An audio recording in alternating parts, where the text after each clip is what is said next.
అన్నదాత అన్నదాత మీ అన్నదాత చెమటోడ్చి ఆహారాన్నందించే రైతన్నా అనునిత్యం నీ కండదండగా నిలిచే నేస్తం ఎవరన్నా అన్నదాత అన్నదాత మీ అన్నదాత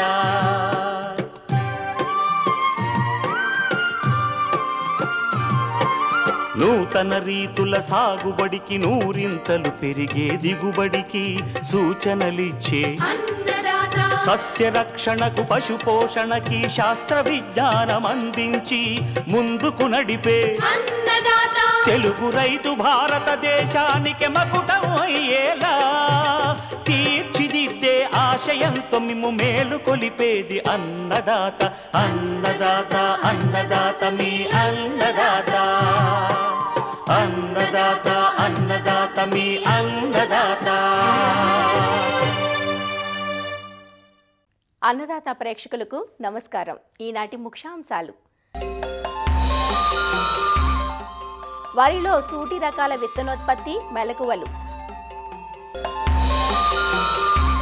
బొప్పాయిలో వైరస్ తెగుళ్లు యాజమాన్యం, వర్షాకాలంలో వెన్నామి రొయ్యల సాగు ప్రారంభించే రైతులకు సూచనలు, ఇంకా జై కిసాన్ వ్యవసాయ సమాచారం.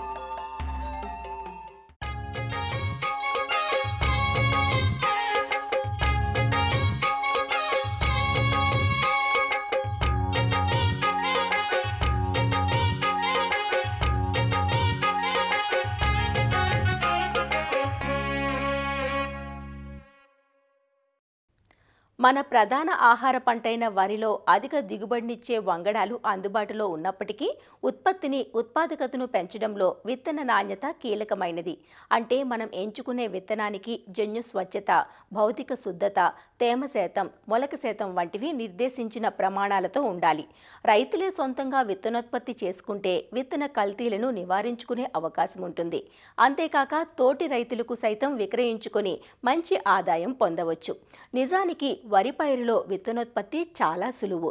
వరిలో సూటి రకాల విత్తనోత్పత్తి చేసే రైతులు ఎలాంటి మెలకువలు పాటించాలో తెలియజేస్తున్నారు ప్రొఫెసర్ జయశంకర్, తెలంగాణ రాష్ట్ర వ్యవసాయ విశ్వవిద్యాలయం వరంగల్ ప్రాంతీయ వ్యవసాయ పరిశోధనా స్థానం వరి విభాగం శాస్త్రవేత్త డాక్టర్ నీలిమ. మన రాష్ట్రంలో చూసుకున్నట్లయితే వరి యొక్క విస్తీర్ణం చాలా ఎక్కువగా ఉంటుంది మిగతా పంటలతో పోల్చుకున్నట్లయితే. వరిలో మనము ఆశించినటువంటి దిగుబడి పొందాలంటే కంపల్సరిగా నాణ్యమైన విత్తనం అనేది అవసరం. రైతులు సూటి రకాల విత్తనోత్పత్తి ద్వారా కొన్ని మేలైన యాజమాన్యాలు పాటించినట్లయితే గనక నాణ్యమైన విత్తనాన్ని సొంతం చేసుకోవచ్చు. అలాగే ఈ నాణ్యమైన విత్తనాన్ని సాగులో వాడడం ద్వారా దిగుబడి కూడా పొందడానికి అవకాశం ఉంటుంది. కాకపోతే రైతులకు చాలా వరకు అపోహ ఏంటి అంటే ఈ విత్తనాన్ని మరలా వాడడం ద్వారా దిగుబడి అనేది తగ్గుతుందేమో అని. కానీ దిగుబడి తగ్గడానికి అనేక కారణాలు ఉంటాయి. అంటే తెగుళ్ళు సోకడం ద్వారానో, లేదంటే చీడపీడలు ఆశించడం వలనో, లేకపోతే ఇతర వాతావరణ పరిస్థితుల ద్వారా దిగుబడి అనేది తగ్గే అవకాశం ఉంటుంది. కానీ ఈ విత్తనాన్ని మరలా వాడడం వల్ల మాత్రం దిగుబడి అనేది తగ్గదు. అలాగే ఇప్పుడు సూటి రకాల వరి విత్తనోత్పత్తిలో కొన్ని మెలకువలను చూసుకున్నట్లయితే సాధారణంగా రైతులు ఏ విధంగా అయితే వరి సాగు చేస్తుంటారో అదేవిధంగా సూటి రకాల విత్తనోత్పత్తికి కూడా, అంటే దొడ్డు గింజ రకాలైతే ఎకరానికి 25 కిలోలు, సన్న రకాల విషయానికి వచ్చినట్లయితే ఎకరానికి 20 కిలోలు, అలాగే అతి సన్నగింజ రకాల విషయానికి వచ్చినట్లయితే ఎకరానికి 15 కిలోల విత్తనం అనేది సరిపోతుంది. విత్తనం ద్వారా కానీ నేల ద్వారా కానీ సంక్రమించే తెగుళ్ళ వల్ల పంటను కాపాడుకోవడానికి విత్తన శుద్ధి ద్వారా మనము చేసుకోవచ్చు. ఇవి 2 విధాలుగా చేసుకోవచ్చు: తడి విత్తన శుద్ధి, అలాగే పొడి విత్తన శుద్ధి. ఈ పొడి విత్తన శుద్ధి అనేది మెట్ట వరి సాగుకు అనుకూలంగా ఉంటుంది. దీనికోసం 3 గ్రాముల కార్బెండజిమ్ని 1 కేజీ విత్తనానికి పట్టించి విత్తుకోవాలి. అలాగే తడి విత్తన శుద్ధి విషయానికి వచ్చినట్లయితే అది 1 గ్రామ్ కార్బెండజిమ్ని కేజీ విత్తనానికి పట్టించి లీటర్ నీటిలో 24 గంటల సేపు నానబెట్టుకొని మండే కట్టుకోవాలి. ఆ తర్వాత మొలకెత్తిన విత్తనాలను మాత్రం నార్మల్లో చల్లుకోవాల్సి ఉంటుంది. అలాగే నేలల ఎంపిక విషయంలో కూడా రైతులు జాగ్రత్త పడాలి. సారవంతమైన నేలలు అలాగే నీటి వసతి గల నేలలను ఎంపిక చేసుకోవాలి. ఈ విత్తనోత్పత్తికి ఎంపిక చేసుకున్న పొలం చూసుకున్నట్లయితే పక్కన ఇతర వరి రకాల పొలాలు ఉన్నట్లయితే మాత్రం వేర్పాటు దూరం అనేది కనీసం 3 మీటర్లు పాటించాల్సి ఉంటుంది. అలాగే ఆ ఎంపిక చేసుకున్న పొలంలో కూడా అంత క్రితం చూసుకున్న ఇతర పంటలు లేదంటే అదే వరి రకం సాగు చేసైనా ఉండాలి. అలాగే నాటు విషయానికి వస్తే కూడా 25 నుంచి 30 రోజు రోజు వయసు గల నారుని ఉపయోగించుకోవాలి. అలాగే రకాల కాల పరిమితిని బట్టి మనము మొక్కల సాంద్రత అనేది నిర్ణయించుకోవాల్సి ఉంటుంది. ఇంకా కలుపు యాజమాన్య విషయానికి వచ్చినట్లయితే నాటిన 3 నుంచి 5 రోజుల వరకు 1 లీటరు బ్యూటాక్లోర్ లేదంటే 500 ml ప్రెటిలాక్లోర్ అనే మందును 20 kgల ఇసుకలో కలుపుకొని పొలమంతా సమానంగా చల్లుకోవాలి. అలాగే నాటిన 15 నుంచి 20 రోజుల వరకు చూసుకున్నట్లయితే మాత్రం 100 ml బిస్పైరిబాక్ సోడియంని 200 లీటర్ నీటిలో కలుపుకొని పిచికారి చేసుకున్నట్లయితే మనకు గడ్డి జాతి అలాగే వెడల్పాకు కలుపును కూడా నివారించుకోవడానికి అవకాశం ఉంటుంది. ఇంకా నీటి యాజమాన్య విషయానికి వచ్చినట్లయితే మాత్రం పంట యొక్క కీలక దశల్లో అంటే అంకురం దశ, పూత దశ, గింజ పాలు పోసుకునే దశ, గింజ గట్టిపడే దశల్లో మాత్రం ఎలాంటి నీటి ఎద్దడికి పంట గురి అవ్వకుండా జాగ్రత్త పడాలి.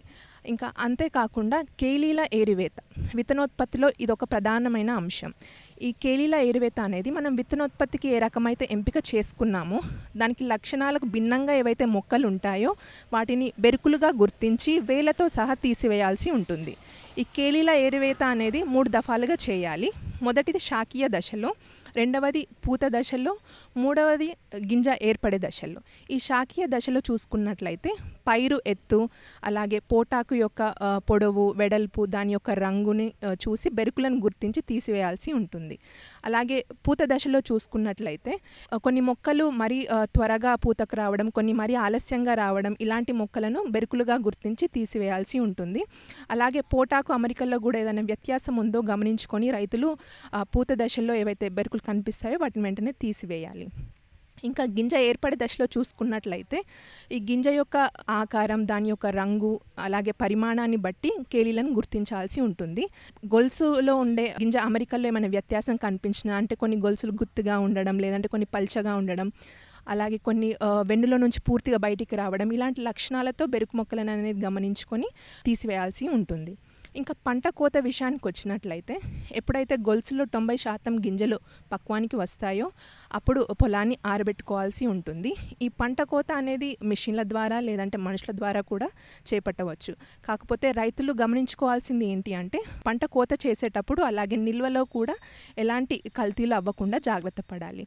అంటే యంత్రాలను ముందుగానే శుభ్రపరచుకోవడం, విత్తనాన్ని ఎండబెట్టేటప్పుడు కళ్ళంలో ఇతర వరి రకాలు లేకుండా జాగ్రత్త పడడం, ఇలాంటి జాగ్రత్తలను కంపల్సరీ పాటించాల్సి ఉంటుంది.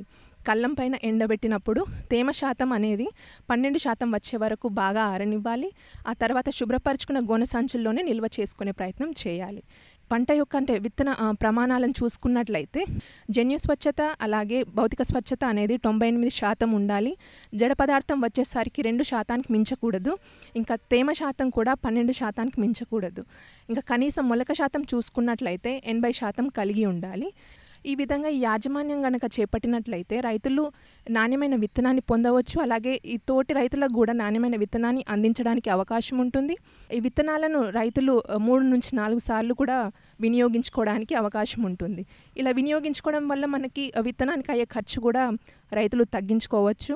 ఈ నాణ్యమైన విత్తనం వాడడం ద్వారా కూడా మంచి దిగుబడి పొందడానికి అవకాశం ఉంటుంది.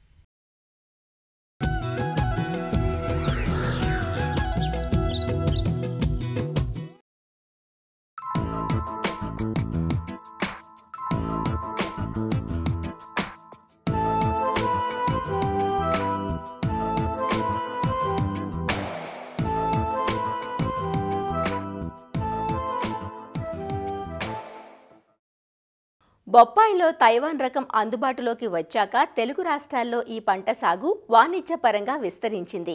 సాగు పద్ధతులు సులువుగా ఉండటం, రవాణాకు అనుకూలించడం, నాటిన 6 నుంచి 8 నెలలకే కోతలకు అందిరావడంతో రైతులకు ఆదాయపరంగా వెసులుబాటుగా ఉంటోంది. ఎకరాకు సంవత్సరానికి 80 నుంచి 100 టన్నుల దిగుబడితో రైతులకు మంచి ఆదాయపరంగా ఉంటున్న బొప్పాయిపై ఇటీవలి కాలంలో వైరస్ తెగుళ్లు వేటు వేస్తున్నాయి. ప్రారంభ దశలోనే వైరస్ తెగుళ్లు ఆశించడం వల్ల తోటలను అర్ధాంతరంగా నరికివేయాల్సిన దుస్థితి తలెత్తుతోంది. కనీసం పెట్టుబడి మందమైన వెనక్కి రాక రైతులు నష్టాల పాలవుతున్నారు. బొప్పాయిని ఆశించే వైరస్ తెగుళ్లు, వాటి వ్యాప్తి, సమగ్ర నివారణ చర్యల గురించి ఇప్పుడు తెలుసుకుందాం.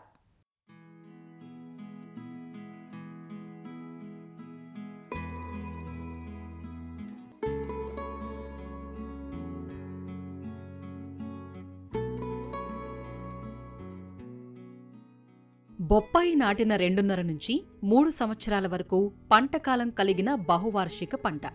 అయితే వైరస్ తెగుళ్లు ఈ పంటకు ప్రతిబంధకంగా మారడంతో నాటిన ఏడాదిన్నరకే తోటలను అర్ధాంతరంగా తొలగించాల్సిన దుస్థితి తలెత్తుతోంది. బొప్పాయిని 3 రకాల వైరస్ తెగుళ్లు విపరీత నష్టాన్ని కలుగజేస్తున్నాయి. అవి ring spot virus, mosaic virus, ఆకుముడత వైరస్ తెగుళ్లు. రింగ్ స్పాట్ వైరస్ తెగులును ఉంగరాల తెగులు అని కూడా అంటారు. పేనుబంక పురుగుల ద్వారా ఈ తెగులు వ్యాప్తి చెందుతుంది. ఆకుల్లో మొజాయిక్ లక్షణాలు, లేత ఆకుపచ్చ, ముదురు ఆకుపచ్చ మచ్చలు ఏర్పడటం, ఆకుల కాడలు, కాండం పైభాగం పైన నూనె మచ్చలు, చారలు ఏర్పడటం ఈ తెగులు లక్షణాలు. తెగులు తీవ్రత ఎక్కువైనప్పుడు లేత ఆకులు బూటు లేసుల్లా మారతాయి. చిన్న వయసులో చెట్లకు సోకితే చెట్లు గెడసబారి కాయల దిగుబడి బాగా తగ్గుతుంది. ఈ తెగులు సోకిన చెట్ల కాయలు గగ్గులుగా మారి బోరాన్ లోప లక్షణాలను పోలి ఉంటాయి. కాయ, పండుపైన ఉంగరపు ఆకారంలో మచ్చలు ఏర్పడటం ఈ తెగులు ఆశించినప్పుడు కొట్టొచ్చినట్లుగా కనిపించే లక్షణం. ఈ ఉంగరాల మచ్చల మధ్య భాగం ఆకుపచ్చగాను, చుట్టూ వలయం గోధుమ రంగులోనూ ఉంటుంది. ఒక్కో కాయపై వైరస్ ఉంగరాలు వందల్లో ఉంటాయి. తెగులు సోకిన చెట్ల పూలు అంతగా పిందె కట్టవు, పిందెలు కట్టిన వృద్ధి కావు. ఉంగరాలున్న కాయలు తొందరగా పండిపోయి మెత్తబడి నీరు కారుతాయి. నాణ్యత బాగా లోపించి దూర ప్రాంతాల రవాణాకు పనికిరావు. బొప్పాయిలో కనిపించే మరో తెగులు మొజాయిక్ తెగులు లేదా పల్లాకు తెగులు. ఇది కూడా పేనుబంక ద్వారా, విత్తనం ద్వారా వ్యాప్తి చెందుతుంది. ఆకులపై పసుపు రంగు మచ్చలు ఏర్పడి ఆకులు పెళుసుగా మారతాయి. ఆకులు చిన్నవిగా తయారై చెట్ల పెరుగుదల తగ్గుతుంది. కాయల దిగుబడి, నాణ్యత దెబ్బతింటుంది. ఇక మరో తెగులైన ఆకుముడత వైరస్ తెగులు తెల్లదోమ ద్వారా వ్యాప్తి చెందుతుంది. ఆకులు ముడతలు పడి ముడుచుకొని బంతిలాగా మారుతాయి. ఈ తెగులు సోకిన చెట్టు చూసేందుకు వికృతంగా కనబడుతుంది. ముందుగా సోకితే చెట్లకు పూత, కాత రాదు.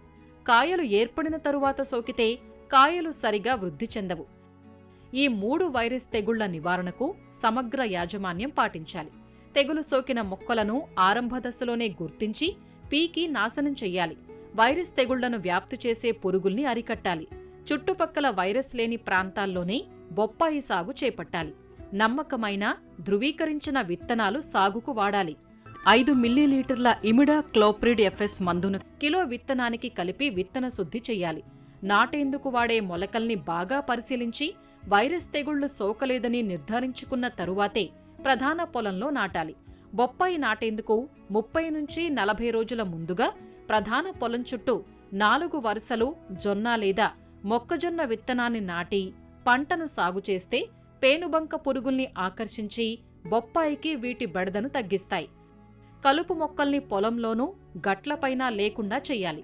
బొప్పాయిలో అంతర పంటలుగా దోస, పుచ్చ, గుమ్మడి జాతి పంటలు, టమాటా, మిరపను సాగు చెయ్యకూడదు. సూక్ష్మ పోషకాలను ప్రతి 2-3 నెలలకొకసారి పిచికారీ చేస్తే చెట్ల పెరుగుదల బాగా ఉండి వైరస్ తెగుళ్ల ప్రభావాన్ని గణనీయంగా తగ్గించటంతో పాటుగా దిగుబడి, నాణ్యతలను పెంచుతాయి. సూక్ష్మ పోషక మిశ్రమాన్ని లీటరు నీటికి 5 గ్రాములు కలిపి పిచికారీ చెయ్యాలి. పూత అధికంగా రావటానికి, పిందెలు ఎక్కువగా ఏర్పడేందుకు లీటరు నీటికి 2 గ్రాముల బోరాక్స్ కలిపి పిచికారీ చెయ్యాలి. బొప్పాయిని అదే భూమిలో ఏళ్ల తరబడి సాగు చేసినప్పుడు వైరస్ తెగుళ్ల ఉధృతి ఎక్కువగా ఉంటుంది. అందువల్ల సాగు ప్రాంతాలను మార్పు చేయటం, పంట మార్పిడి ద్వారా తాత్కాలికంగా వైరస్ బెడద కొంతకాలం లేకుండా చేయవచ్చు, లేదా తక్కువ బెడదతో సాగు చేయవచ్చు. వైరస్ తెగుళ్లను వ్యాప్తి చేసే పేనుబంక, తెల్లదోమల నివారణకు పసుపు రంగు జిగురు అట్టలను ఎకరాకు 10 నుంచి 12 ఏర్పాటు చేసి వాటిని ఆకర్షించాలి. లీటరు నీటికి 2 మిల్లీలీటర్ల మిథైల్ డెమెటాన్ లేదా డైమిథోయేట్ లేదా ఫిప్రోనిల్ లేదా 0.4 మిల్లీలీటర్ల ఇమిడా క్లోప్రిడ్ లేదా 1.5 గ్రాముల ఎసిఫేట్ మందులను మార్చుతూ పిచికారీ చెయ్యాలి. ఈ విధమైన యాజమాన్య చర్యల ద్వారా బొప్పాయిలో వైరస్ తెగుళ్లను సమర్థవంతంగా నివారించవచ్చు.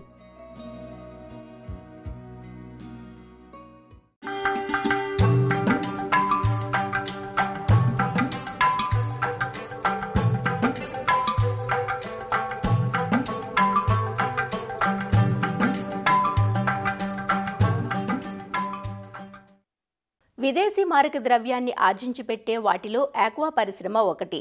ముఖ్యంగా రొయ్యల పెంపకంలో దశాబ్ద కాలం క్రితం దిగుబడుల సునామీని సృష్టించిన వెన్నామీ రొయ్యల పెంపకం అప్పట్లో రైతును ఆర్థికంగా నిలదొక్కునేలా చేసింది. కానీ రాను రాను వెన్నామీ సాగులో సమస్యలు తలెత్తుతున్నాయి. ఇప్పటికే వేసవి పట్టుబడులు పూర్తయిన చోట్ల ప్రస్తుతం వర్షాకాలం సాగుకు సమాయత్తమవుతున్నారు. పెంపకం ప్రారంభం నుంచే శాస్త్రవేత్తల సూచనలు పాటించినట్లయితే సాగు సాఫీగా సాగే అవకాశం ఉంది. ముఖ్యంగా లైసెన్స్ ఉన్న హేచరీల నుంచి పిల్లను తెచ్చుకోవడం, మట్టి పరీక్ష, చెరువు తయారీ, రొయ్యలకు అందించే మేతలు, వ్యాధుల పట్ల అప్రమత్తంగా ఉండటం, ఇలా అన్ని విషయాల పట్ల అవగాహన కలిగి ఉంటే వానాకాలంలో వెన్నామీ రొయ్యల సాగు లాభదాయకంగా ఉంటుందంటూ వివరాలు తెలియజేస్తున్నారు పశ్చిమ గోదావరి జిల్లా ఉండి కృషి విజ్ఞాన కేంద్రం మత్స్య శాస్త్రవేత్త డాక్టర్ ఏ శ్రీనివాసరావు. ఈ టైంలో ఏంటంటే మనం ఒక పంట అంతా కూడా అయిపోయి, మన వేసవికాల పంట అంతా కూడా అయిపోయి, మనం చాలా చెరువుల్లో మనం ఈ రొయ్యలు వేయడానికి సిద్ధంగా ఉన్నాము. ఇప్పుడు సిఏ అప్రూవ్డ్ అయిన హ్యాచరీ నుంచి పిల్లలు మాత్రం తెచ్చుకోవాలి. ఆ పిల్ల వల్ల మనకేంటంటే ఈ వ్యాధులు రావని కూడా మనం ఇవి తీసుకోవడం జరుగుతుంది. అందుకేంటంటే మనం ధృవీకరించిన హ్యాచరీని మాత్రం మనం పిల్లని తెచ్చుకోవాలి. పిల్లలు వేసుకునే ముందు మనం చెరువును అనేది తయారు చేసుకోవాలి. ఒకటి ఏంటంటే మనం ఈ పంట కాలం అంతా అయిపోయిన తర్వాత చెరువులో నీటిని పూర్తిగా తీసేసి చెరువు అడుగు భాగాన్ని ఒక 15 రోజులు మనం పూర్తిగా ఎండగట్టి చెరువు అడుగు బాగా నచ్చుకోండి. ఇంకా అవసరమైతే మనకి ఏంటంటే ఒకసారి కలిగి ఉండాలి. 1 సెంటీమీటర్ మేర మనం కలిగి ఉంటే ఏంటంటే ఆ చెరువులో ఉన్న విషవాయులు కానీ అన్నీ కూడా బయటకు వచ్చి, అందులో ఉన్న పోషకాలు కూడా బయటకు వచ్చి మనకి నీటిలోకి అందుబాటులోకి వచ్చేట అవుతాయి. ఆ తర్వాత ఏంటంటే మన చెరువు యొక్క తప్పనిసరిగా మనం ఈ రొయ్యల చెరువు యొక్క మట్టిని మనం పరీక్షించుకోవాలి. మన ఎకరం చెరువు కానీ ఉన్నట్లయితే ఎకరంలో ఒక 5 చోట్ల మనం పైనుంచి కింద వరకు కూడా 6 అడుగుల లోతు వరకు కూడా మట్టినంతా కూడా తీసుకుని దాన్ని ఏం చేయాలి, ఒక మొత్తం మెత్తగా చేసేసి ఒక బలపరకు పరిచిన తర్వాత దాన్ని 4 భాగాలు చేసి ఎదురెదురు భాగాలని మనం తీసుకోవాలి. ఆ విధంగా మనం ఏంటంటే దాన్ని ఆ మట్టిని మనం ఒక 1/2 కేజీ వరకు కుదించుకోవాలి. ఈ విధంగా కుదించుకున్న తర్వాత దాన్ని ఒక సంచిలో వేసి దాన్ని తీసుకెళ్ళి మన పరీక్షణాలయాలు, మన కృషి విజ్ఞాన కేంద్రంలో ఉంది, వ్యవసాయ పరీక్షాలయాలు కూడా ఉంటాయి, అలాగే మన ఆక్వా పరీక్షాలయాలు కూడా ఉంటాయి. వాటి దగ్గర తీసుకెళ్ళి ఈ మట్టి నమూనాను తీసుకెళ్ళి మనం పరీక్షించుకోవాలి. సంవత్సరానికి ఒకసారి అయినా సరే మనం తీసుకెళ్తే అందులో మనం ఎరువులు కానీ ఏమైనా వాడాలి అన్నవి కూడా మనకు ఖచ్చితంగా తెలుస్తుంది. అందుకేంటంటే మట్టి పరీక్ష అనేది చాలా ముఖ్యమైనది. తర్వాత ఏంటంటే మనం ఈ పీహెచ్ని బట్టి సున్నం అనేది వాడడం జరుగుతుంది. యూజువల్గా ఏంటంటే మనకి 6.5 నుంచి 7.5 మధ్యలో ఉండాలంటాం నేల యొక్క పీహెచ్. ఎప్పుడైతే అది 7.5 ఉన్నా సరే, కొద్దిగా క్షారత్వం ఉన్నా సరే, మనం సున్నం దాన్ని ఏంటంటే ఇంచుమించు ఎకరానికి ఒక 50 కేజీల వరకు కూడా మనం అడుగు భాగంలో చల్లుకోవాలి. ఆ విధంగా జల్లిగినట్లయితే మనకేమవుతుందంటే ఒకటేంటంటే అందులో ఏమైనా సరే ఈ సున్నం వల్ల మనకి pH ఒకటి లెవెల్స్ పెరగడమే కాకుండా, అదే కాకుండా మనకేంటంటే ఇంకోటి చేసేది అంటే అది అడుగు భాగాన్ని క్రిమిరహితం చేస్తుంది. ఆ తర్వాత ఈ నేలలో ఉన్న పోషకాలని విడుదలయ్యేటట్లు చేస్తుంది. తర్వాత నీటిని కూడా శుభ్రపరచడం జరుగుతుంది, నేలను కూడా శుభ్రపరచడం.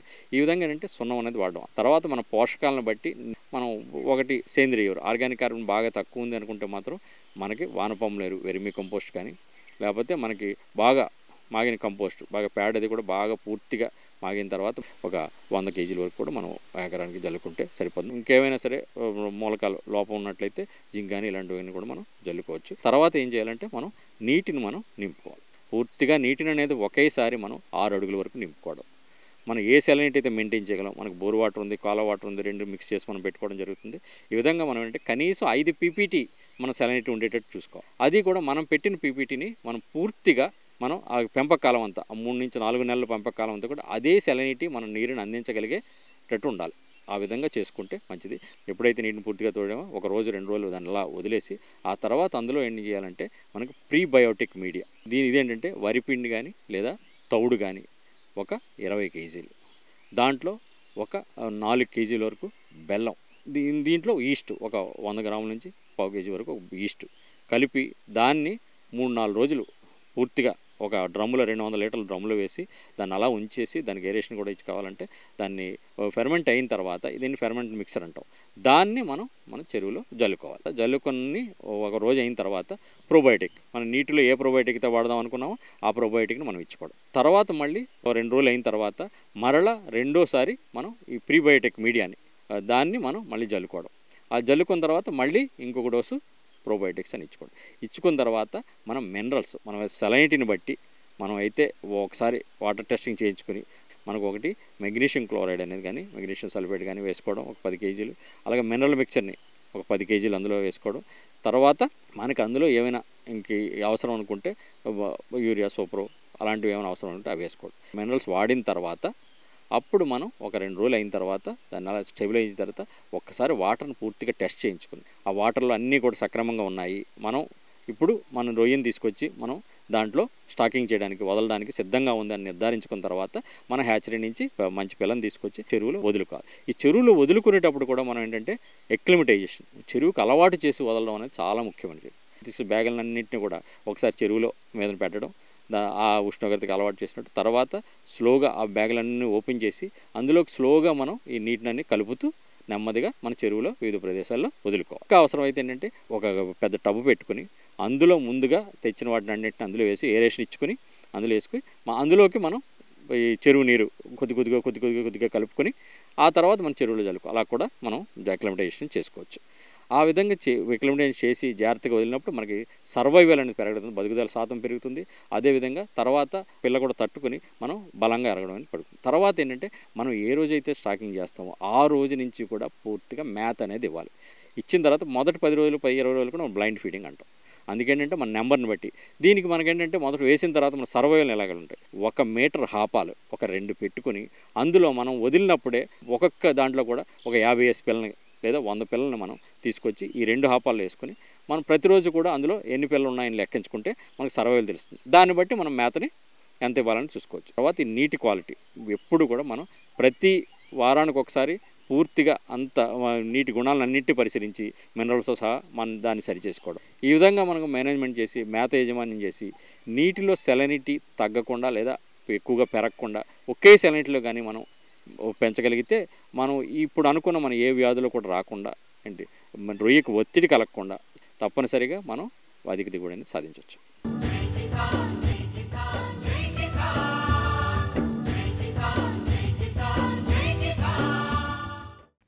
వ్యవసాయ సమాచారం ఇప్పుడు జై కిసాన్లో చూద్దాం. తెలంగాణలోని హనుమకొండ జిల్లా సిద్దాపూర్లో ఏర్పాటు కానున్న వ్యవసాయ పరిశోధనా స్థానాన్ని ప్రొఫెసర్ జయశంకర్ తెలంగాణ రాష్ట్ర వ్యవసాయ విశ్వవిద్యాలయం ఉపకులపతి డాక్టర్ అల్దాస్ జానయ్య అధికారులతో కలిసి సందర్శించారు. వరంగల్ ప్రాంతీయ వ్యవసాయ పరిశోధనా స్థానం ఆధ్వర్యంలోని సిద్దాపూర్ రీసెర్చ్ ఫార్మ్కు సంబంధించి ఇప్పటికే స్థల సేకరణ జరిగినప్పటికీ స్థానికంగా ఉన్న తాటి చెట్లు కొంత ఆటంకంగా మారడంతో సమస్య పరిష్కారానికి సమావేశం ఏర్పాటు చేశారు. ఈ సమావేశం సందర్భంగా చెట్ల తొలగింపుకు నష్టపరిహారాన్ని ప్రకటించామని, వీలైనంత త్వరలో పరిశోధనా స్థానం ఏర్పాటు చేసి పరిశోధనలు చేపట్టనున్నట్లు వివరించారు. ప్రొఫెసర్ జయశంకర్ తెలంగాణ వ్యవసాయ విశ్వవిద్యాలయం అనుబంధంగా ప్రాంతీయ వ్యవసాయ పరిశోధనా సంస్థకు సంబంధించిన దాదాపుగా 50 ఎకరాల భూమి ఇక్కడ మేము గత 7 సంవత్సరాల కిందనే సేకరించడం జరిగింది. స్థానికంగా ఇక్కడ ఈ భూమిలో కొన్ని తాటి చెట్లు ఉండటంతో వాటిని తొలగించి అభివృద్ధి చేసి పరిశోధనలు మొదలుపెట్టడానికి తాటి చెట్లు తొలగించడంలో ఇక్కడ స్థానిక గౌడ కులస్తులు సొసైటీ వారికి కొన్ని కంపెన్సేషన్ కానీ వారికి ఉన్న కొన్ని అనుమానాలని అన్ని నివృత్తం చేసి గత 6-7 సంవత్సరాల నుంచి ఉన్న ఈ సమస్యను పరిష్కరించడానికి అందరూ మా శాస్త్రవేత్తలతో కలిసి ఈరోజు ఈ గ్రామానికి రావడం జరిగింది. పరిశోధన కేంద్రాన్ని ఇక్కడ మేము ఏర్పాటు చేస్తున్నాం.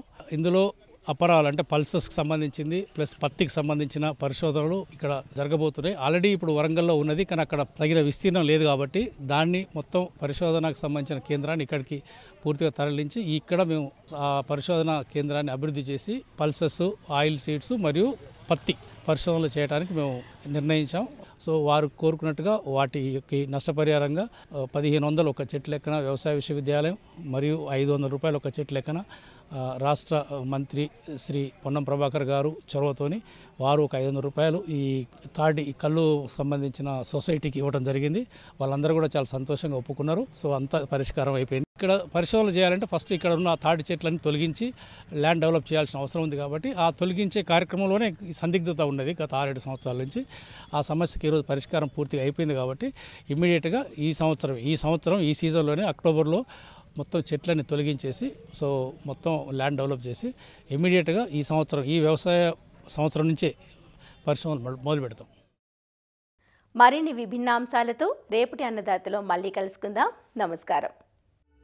అన్నదాతలు తమ సందేహాలు, సమస్యలను 1800-425-4085 టోల్ ఫ్రీ నంబర్లో ఉదయం 10 నుంచి 11 గంటల మధ్య పని దినాలలో సంప్రదించగలరు. ఈ కార్యక్రమాన్ని యూట్యూబ్లో www.youtube.com/అన్నదాత ఈటీవీ లింక్ ద్వారా వీక్షించవచ్చు.